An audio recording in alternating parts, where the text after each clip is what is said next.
day. What you see here are two images of the UK, France, or parts of France in 2 years, July 21 and July 22. And I think the images already says it all. 1 year we had a very strong drought, which was last summer, which has turned all the green landscape into brown soil. And this is just showing, I mean, this is something that, of course, you experience on the ground. We had a heat wave with maximum temperatures in most parts of Europe. And this is just proof how you use satellites on a daily level to monitor what happens, but also to predict, especially for agriculture and many other applications. And this is just one of the many examples which shows the power of space, that you can, of course, do this on any single point on our planet. Maybe just one small remark on these images. They are produced with Sentinel-2, which is one of the satellites of the Copernicus program, a program which we develop from the European Space Agencies together with the European Commission. And all the data which we are producing are for free to anyone in the world. So if you want to log on to the website, you can download your image of yesterday, of your home garden, of your next ski trip, or whatever you have in mind. They are for free, and you can download them from any part in the world and at any time. We disseminate about 350 terabytes of data every single day through these channels. This is space exploration, and this is exactly where Matthias comes to play, but I will hand over to him in 1 minute. This is showing the exploration program which we have just presented to our ministers at European Space Agency's Ministerial Council, where we ask every 3 years for funding by our member states of our activities. And I have to say, we got a record budget from our ministers, 17% higher than the previous ministerial, plus inflation that comes on top. So this, at these times, under these circumstances of the economy and the state in the world, is quite remarkable, showing also that the ministers are recognizing space as a strategic activity where you really need to invest and really need to sign up to programs. So we have programs going to the space station, of course, with the European Space Agency, cooperating with the NASA and the other space agency partners of the ISS. We have programs going to the moon and going to Mars. Some rover missions, Mars Sample Return and ExoMars in particular. But on the moon, we have quite a number of activities within the Artemis program, but also our own missions to the moon. One is called Argonaut, which transports about 1.5 tons of mass to the moon surface, and also have Moonlight, which is a navigation communication system around the moon, so you can make phone calls and navigate on the moon once there's infrastructure established. Maybe at this point I hand over to Matthias, who goes a bit through the exploration part, and then I come back again. Matthias. Thank you. Good morning, everyone. So here we see on the slide the 3 destinations where we want to send humans to. The first destination is low Earth orbit. We have the International Space Station. It's not the only station that we have currently in space. We also have the Chinese space station, and in the future we will also see commercial space stations. We use low Earth orbit to perform experiments, to do science in zero gravity. There we can do stuff that we cannot do on our planet Earth, to understand better how systems work, but also to develop new materials, to learn about humans being in such extreme conditions, and to try what we can learn and benefit and bring back to improve the healing or like the medicine on Earth. So we will continue also flying to low Earth orbit because it's a wonderful destination, and it's also of an economic benefit because in the future we also hope to start some early manufacturing there. The next destination is the moon, and flying to the moon, it's 1,000 times further than the ISS. So ISS flies in 400 kilometers altitude, the moon is 400,000 kilometers altitude, so it's further away. It's also more challenging because before we can land there, we need to get there, so we need more powerful rockets. You need better technology. And before we land there, we also are planning to install a new space station that is flying around the moon. It's called a Deep Space Gateway. And on the Deep Space Gateway, we want to use this platform also to learn how we can later on travel to the 3rd destination, which is Mars. Flying to Mars, it's in theory possible today with the technology that we have, But then we would go there, we would fill up all our rocket with food and water and supplies for our astronauts and fuel for the return trip, and then there wouldn't be any room left for experiments. So we would go there, plant a flag, and come back. That's not the purpose, what we want to do. So our idea is we want to go there and only take along what we need, and then arrive there and find everything what we need to stay there, to build a station, and also to come back later on with the resources that we get there. And that requires that we learn all this technology, and we can learn only this by going first to the moon, mature it. If it goes wrong, if the technology fails, we're back in a few days on planet Earth. You cannot come back quickly from planet Mars. I start with the very first destination, which is the ISS. So here's a photo of me last year in Cupola. It's our favorite place on the ISS, the window. We observe planet Earth. And well, it's usually what we do in our spare time, but we also use this place whenever a supply ship comes, because we need to catch it with the robotic arm. From there, we also look down to planet Earth, and people ask us, can you see climate change? And I can say, like, climate change takes place over a long duration of time, but I can see indications that help me to understand what's happening down there.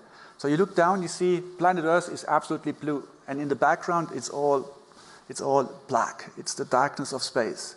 But when you fly over planet Earth, there are green areas, dark green areas, which is the rainforest.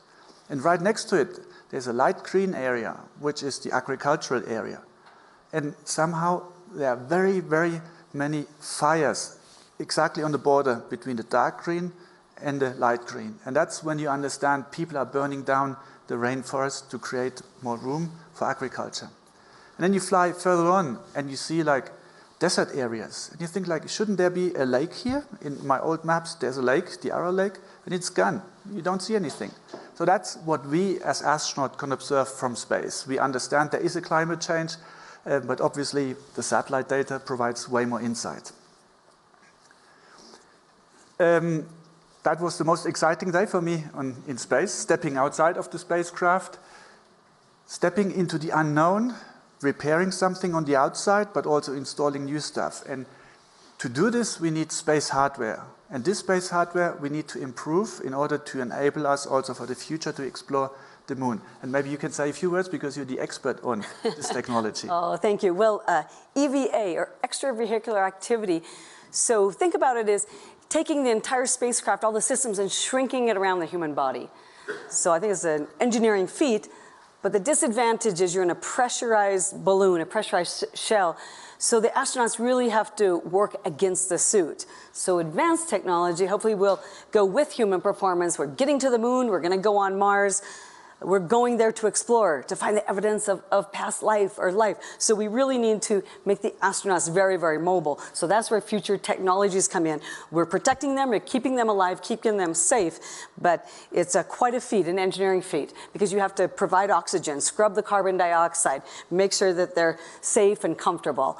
So it's the miniaturization of the spacecraft, if you will, and then empowering the astronauts in human performance. Yeah, just to give you an example, we're here in Davos. You see all the mountains on the outside.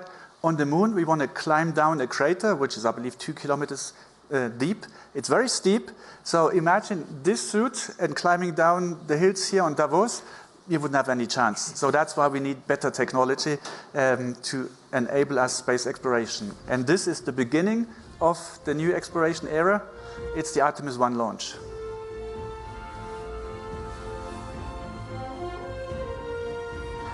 So it's a moon rocket that was launched last year, and NASA is leading the field, but Europe is being part of this because we provide essential elements to this mission.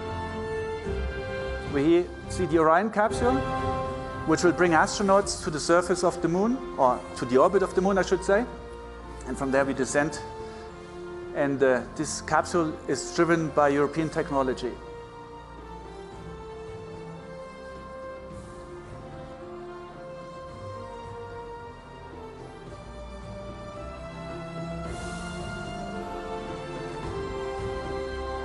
And that's what we hopefully will see in the future. My dream is also to be in that capsule. I landed already in the water exactly like this last year in May, but that was coming down from the ISS And from the ISS, you don't have the speed that you have when you come back from the moon. And I hand back to Josef now. Oh, thank you. I think this really shows the fascination of space flight. And let me just say also that this is, of course, NASA is in the lead, as Matthias was saying, but as the head of the European Space Agency, I'm very proud that we also contribute to this mission, and we are one of the partners of this international undertaking, which is now the new Artemis missions. So now going a bit further, this is Argonaut, which is our truck, as you may call it, which is a big spacecraft that brings volume and mass to the moon. In fact, what you see here in this golden color is this Argonaut spacecraft. It can bring about 1.5 tons of mass to the moon, which can be equipment, experiments, can be power generators, whatever you will need on Mars in order to really establish a moon base and therefore infrastructure and start living and building up some presence on the moon. And this will be reality, I would say, in the middle of the next decade, because now first we have to go back to the moon on the surface to explore, but then really establish infrastructure. And this Argonaut launch, which we have just decided in November last year, will be launched at the end of this decade, so around 2030, 2031, and will then bring this mass to the moon and really establish, as you see here, in this futuristic scenario. Something else that comes back to our planet is secure connectivity. Of course, you all know very well about Starlink. So Europe is also engaging in something similar. Of course, we are a little bit behind, if I may say so, in order to establish such a network of broadband internet. But we have agreed and decided on the funding. Again, this is European Commission together with European Space Agency in Europe to build up a constellation of secure connectivity, broadband internet for hard government services, light government services, and commercial uses. So this is just in the making, and certainly something that is extremely important also for security. We have seen the importance of communication also in the war of Ukraine, and this is something that, of course, I don't need to explain how important this independence is. Another example which is shown here is quite unique, will be the first one, which is a satellite, as you see here, that is grabbing a space debris, some space junk. This is, in this case, an upper stage of a Vega launcher, which is floating in orbit. It is disturbing, and you see here some numbers of how many objects of space debris, space junk, as you may call it, are floating around, of course, in different sizes. But the small ones are actually also quite dangerous because they are like a bullet, and if they hit a spacecraft or even the space station, this is certainly can cause major damage. So what this will do, ClearSpace 1, is this spacecraft really grab this piece of metal or this upper stage of Vega and bring it out of the orbit and remove literally space junk from this orbit. Of course, you may say removing one doesn't solve the problem, but in my opinion, there is more and more to come, and this is one of the first ones, if not the first one, that is doing it in this way. And I'm very glad to see this launched in 2 to 3 years from now, at the end of 2025. It's actually made in Switzerland. It's a European Space Agency who is funding it, but the main contractor is actually here in Switzerland, together with some other companies in Europe, and really showing how this can be done. And I think this is more and more needed. We want to establish a zero debris policy, which means that if you bring a spacecraft into orbit, you have to remove it. This policy should be in place in a couple of years. I'm working now with my government in Europe, and hopefully this will be adopted universally, because we need to protect our orbits for our own safety and the safety of spacecraft and astronauts. Let me show you one last example before we go back to a bit more interactive discussion. This is Solaris. Solaris is something quite amazing, and I have to really put a small caveat into this example. So what it does, it is a study, a feasibility study, where we want to investigate whether you can collect solar power in space in a large scale. Of course, you can do it already. Every satellite has a solar panel and is using solar energy in space.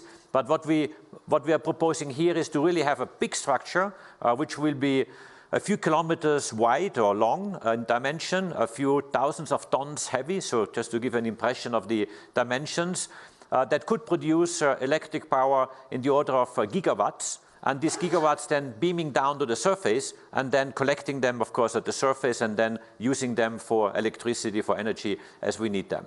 So this is the theory. The theory itself is actually old. It does exist since many years. In a small scale, we are doing power transmission every single day with satellites in microwaves, but at a much smaller scale, at the order of kilowatts and a few hundreds of kilometers, but this is really big scale, thousands of kilometers and gigawatts, and this is something that we're investigating right now. So what we have done, I've got a funding of 60 million from the member states just last November to really do a feasibility technically, whether this is possible, because as you can imagine, such a structure needs to be assembled in orbit with in-orbit robots who are doing this work.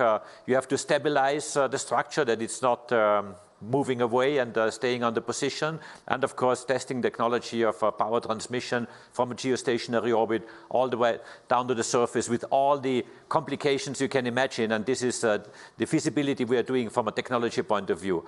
Of course, there's also an economic viability which we have to test. Is it worth doing it in space rather than down on the surface? We do not have the firm answer yet. There are some models and calculations, but with a very big error bar, and that's what we want to do, to reduce this error bar, to know what it means in terms of cost in order to really implement such a project. It's very futuristic, but the order of magnitude is quite significant, and if it works, and I really put a big if in the room here, if it works, it would be a huge improvement for climate change, but also energy autonomy, because I don't need to explain how dependent we are in today's energy crisis from other sources, but also climate change, of course, is a huge issue, and this could really solve two of these problems at once, if it works at a large scale, but this we will find out in 2 to 3 years, and then I could come with a major proposal. Let me stop here in terms of inspiring you and launching the debate, just coming back to this inspiring image of the James Webb Space Telescope, and hand back to Davos. Thank you. Thank you. Thank you both.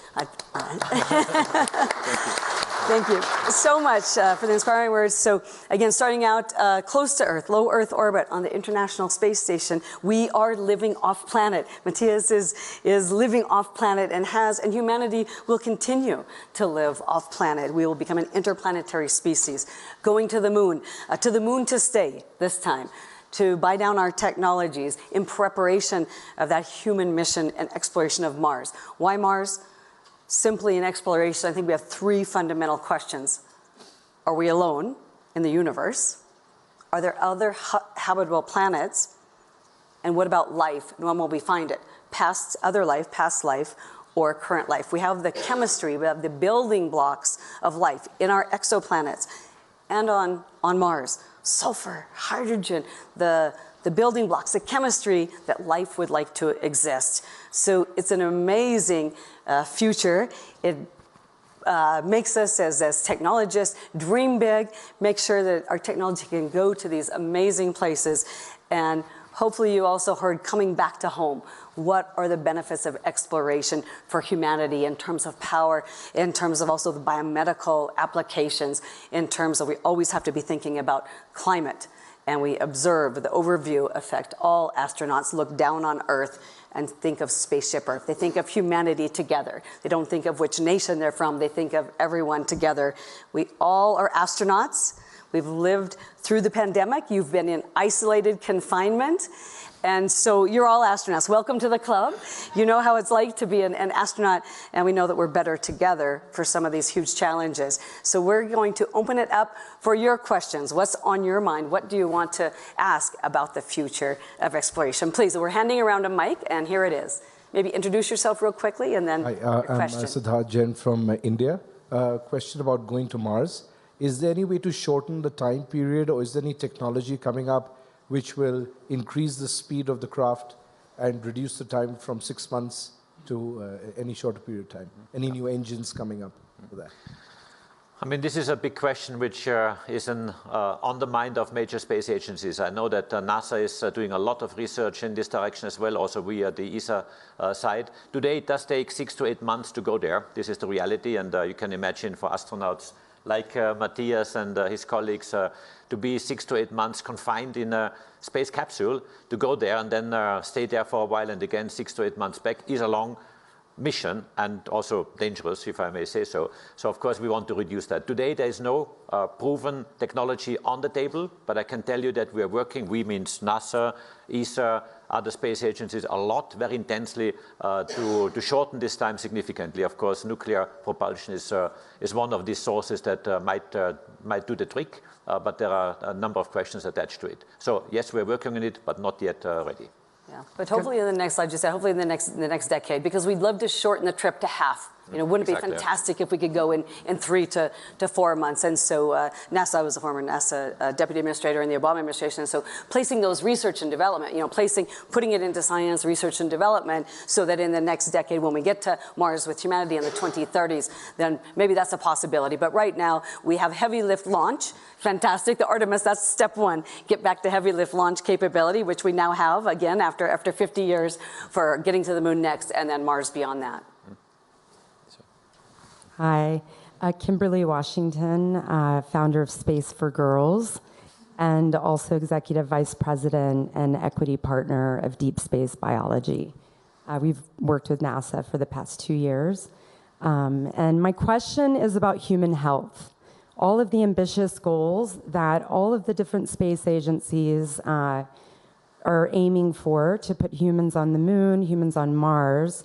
What is ESA doing to accelerate the protection of human health, radiation exposure, all of the other factors? And what types of technologies are you integrating to scale this level of protection and knowledge? No, thank you. We have a program, but I think the best one really to respond to that is the one who has been in space and exposed to the dangers you mentioned. Matthias, you may want to comment. Yes, so like on the International Space Station, we get approximately a daily dose of 1 millisievert. On the moon, it will be roughly 6 times higher. So like a 6 months mission to the ISS is roughly equivalent to 1 month's mission to the moon. Flying to Mars and staying 2 to 3 years on the road, or in space, I should say, would exceed the limits that we currently allow for our astronauts. So definitely there is this need to improve the shielding, the protection against radiation. There are the classical means. You can bring a lot of lead and build a wall of 1 meter or 2 of lead around you, but then your spacecraft would never fly. So we need to come to more smarter new solutions. And Dava, I hand it back to you because you are working on smart new materials. Yeah, so some of the research and development for radiation protection for deep space missions, the moon and Mars, we have to protect the astronauts from the radiation. And now it's cosmic galactic rays as well as the solar particles. But there is promising new technologies, polyethylene, some carbon fibers, some boron nano's. So we're looking at new materials in development to help protect astronauts as well as our electronics and the spacecraft. So we'll be able to test those out on the moon, hopefully. So we'll know more answers, before we send the astronauts to Mars. I would also like to mention muscle and bones, because not everyone might be familiar. That's why the International Space Station is an incredible laboratory. So Matthias is exercising a couple hours of days, because you go through about 30% muscle atrophy. That's okay, you can exercise and come back to Earth, he's doing well. Bone loss, we might lose 1 to 2% bone mineral density per month. Now who wants to sign up for the 4-year Mars mission? So, but it's that's an accelerated process. You might lose 1% bone mineral density, but when you're 50 to 60 years old. On the space station, it's a 10 times factor, but we have countermeasures. And why is that so important? Just for our astronauts, for all of us living on space, to think about osteoporosis, what are the biomarkers, so all of the biomedical work to keep our astronauts healthy and well really have enormous Earth applications in terms of the pharmaceuticals and the countermeasures that we undergo. Yeah, and the side effect is like if you have a bone degradation, this bone degradation leads to the formation of kidney stones. And kidney stones is an absolute killer for a spaceflight mission. When we have a kidney stone patient in space, we would bring back the entire crew. So imagine you fly to Mars, you wouldn't bring somebody back. How do you treat a kidney stone on a mission to Mars? So you see there's lots to learn. Hi, I'm Nimrod. We've seen a strong and significant shift in the balance between private and public initiatives in in space recently. Here on Earth, it took us a lot of time to find the right balance in public-private initiatives and to understand who should do what. And I wanted to ask, what's your take on that? Looking to the future in space exploration, who should do what? Yeah. No, that's a fantastic question, and there's a huge revolution ongoing right now. I mean, triggered also thanks to NASA through the CCP, the Commercial Crew Program and the Commercial Cargo Program. And this is also happening in Europe. I have actually, since I'm Director General of ESA since a bit less than 2 years now, I've put one of the priorities of my strategy in my post to foster commercialization. And this really means that we, as public entity, as the European Space Agency, act much more as a customer, as an anchor customer or first customer of space technology that is being developed, whether this is a commercial space station, or this is a rocket, or this is a satellite. So we much more act as a customer rather than developing everything from scratch.